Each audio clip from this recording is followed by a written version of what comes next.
Ați vopsit, pensat, manicură, adică doamne și domnișoare la un salon de înfrumusețare.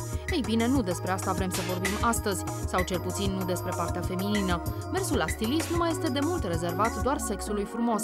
Bărbații au luat pur și simplu cu asalt astfel de locuri pentru a se îngriji de felul în care arată. A trecut moda bărbatului feroce, neîngrijit, plin de forță. Se pare că la modă sunt acum cei care își arată și latura sensibilă, adică cea pensată, vopsită și stilizată, iar minutele petrecute în fața oglinzii în fiecare dimineață au crescut considerabil.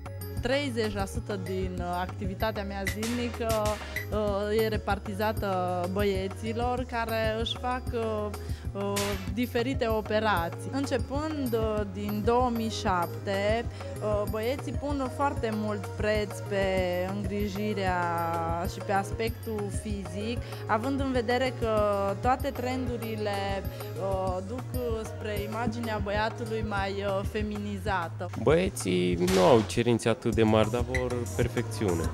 Deci trebuie să fii foarte atent și la băieți. La ce servicii apelează bărbații și ce așteptări au ei? Manicură, părul să-mi fie aranjat, stilist și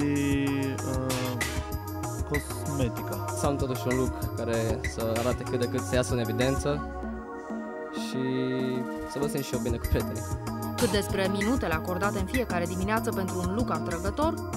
În principiu, în funcție de ce am făcut în ziua respectivă, jumătate de oră până mă găsesc ținuta corespunzătoare și 10-15 minute până mă aranjez.